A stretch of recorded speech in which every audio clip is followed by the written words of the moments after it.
It's easy to assume that when you have a lot of money, like Bill Gates, Jeff Bezos, and Elon Musk, you no longer have money problems. However, this is far from the truth. The truth is that both the poor and the rich have money problems.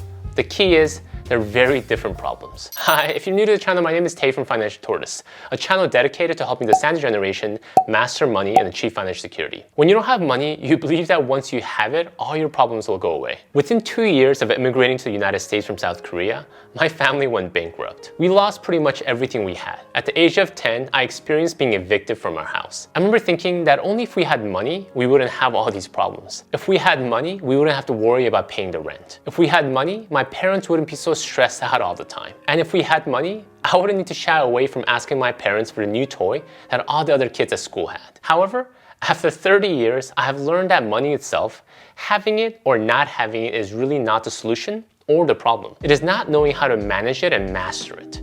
That is the problem. And whether we don't have it or have a lot of it, if we don't master it, money problems will always persist in our lives. So I want to talk about the different money problems that the poor and the rich have and how we can mitigate them from our lives.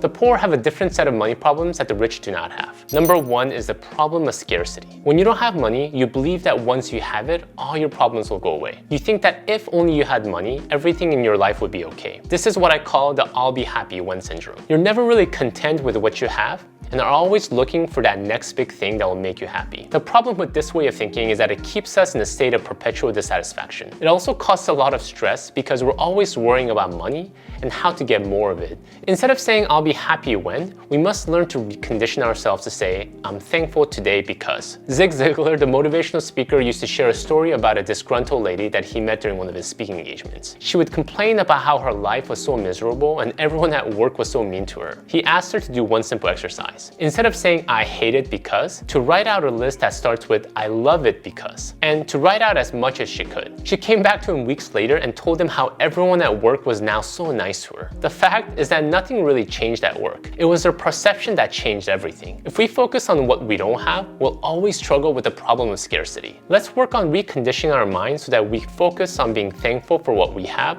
instead of focusing on what we don't have. The fear of emergency is another big problem for the poor. When we don't have money, we're always worried about what will happen if an emergency were to happen. We're always living in a state of constant worry and stress. What if the car breaks down? What if I lose my job? What if my son gets sick? These fears often keep us from being able to take healthy risks in our lives. We can't take time off to pursue a new job opportunity. We can't move to a new city to explore what different environment has to offer. We're bound by our current financial limitations, and this keeps us chained. This is why I recommend having an emergency fund as the first step to mastering your money. This is a savings account where you put money aside for emergencies. It could be 3 to 6 months of expenses or even more. I used to think that having cash sitting in my bank account wasn't a smart financial move since it was losing value every day due to inflation. However, after having experienced having enough cash at all times, I realized the emotional benefit is tremendous. The peace that enough cash provides is a real return on investments when it comes to having an emergency fund. To learn more, check out my video about emergency funds here. The bottom line is that by having cash in your bank account,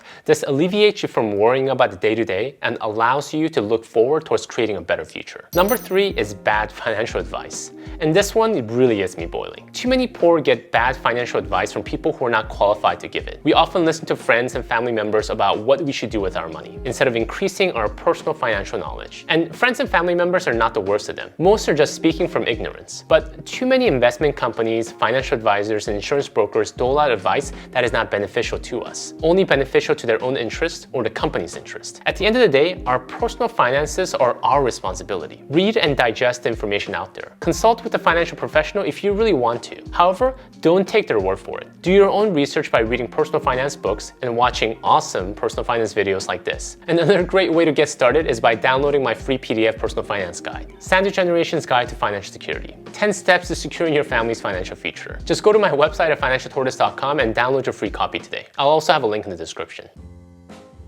Alright, let's transition to the money problems of the rich. Like I mentioned earlier, just having money doesn't solve your money problems. If you had money problems when you were poor, you'll just have bigger money problems when you become rich, unless you learn to master your money. You don't need to look far to get some real-world examples. Just look at our friend Mike Tyson, one of the greatest heavyweight boxers of our lifetime. According to Forbes, Tyson made over $400 million throughout his 20-plus year career through boxing. Ironically, Tyson declared bankruptcy in 2003 with a reported debt of $23 million. How do you go from having $400 million to being in $23 million in debt? Tyson was rich, more than rich compared to most people. Yet he let $400 million slip through his fingers because he didn't have the money management skill necessary to manage that level of wealth. First money problem of the rich is the constant need to keep money safe and invested. Like we saw in our example of Mr. Mike Tyson, Mike didn't keep his money safe and invested. Instead, he squandered it away on luxury items like cars, houses, and jewelry. He went even as far as purchasing Siberian tigers to keep as his house pets. What he should have done was worked with a trustworthy business manager or advisor to keep that money safe and growing through smart investments. He didn't even have to do anything fancy. If he had invested that money in low-cost index funds like VTSAX, he wouldn't just have kept his wealth, he would have multiplied it. When you have money, or people know that you have money, everyone will want a piece of it. It is your job to figure out a way to keep it safe or work with trustworthy individuals to keep it safe. As you grow your net worth, continue to grow your financial knowledge. As you have more money to invest, you may want to diversify your holdings from just index funds to other types of assets such as real estate or businesses. The only way that you can continue to keep your money safe as you get wealthier is continuously level up your knowledge about money. We need to understand the fundamentals of money. We need to continuously increase our understanding of money. And we need to master money. Robert Kiyosaki said in his book, Increase Your Financial IQ, it is not real estate, stocks, mutual funds, businesses, or money that makes a person rich. It is information, knowledge, wisdom, and know-how, aka financial intelligence, that makes one wealthy. By working hard and investing in smart assets, you will make a lot of money in your lifetime. But the way to keep it is through continual financial knowledge. The second problem of the rich is knowing whether people like them or their money. I do have to wonder if Bill Gates, Jeff Bezos, or Elon Musk think to themselves this question whenever they meet new people. Would they still be nice to me if I wasn't a billionaire? Rich people often have a hard time trusting people because they're not sure if the person likes them for who they are or for their money. It is hard to have authentic relationships when you're always worried about people's motives. This is why I'm a big fan of maintaining a low profile despite your wealth. Strong relationships are the foundation towards happiness. In 1938, Harvard set out what came to be known as one of the longest studies ever done by following 268 Harvard students for the next 80 years. Harvard wanted to know, what are the key components to a healthy and happy life? And they found a clear winner. Close relationships, more than money or fame, are what keep people happy throughout their lives. The first place we can start is with ourselves. I know I have a tendency to judge too quickly based on someone's profession or perceived net worth. Instead of, let's make an effort to get to know someone genuinely regardless of their social or financial status. That is the only way to develop real, authentic relationships. Number 3 on our list of money problems of the rich is raising spoiled kids. This was a concern that was highlighted in Thomas Stanley's The Millionaire Next Door. Many of the self-made millionaires worry that their children wouldn't be as financially successful as they were, or worse yet, grow up spoiled. Because of their success, most of their children lived with a higher quality of life. They grew up not needing to worry about money.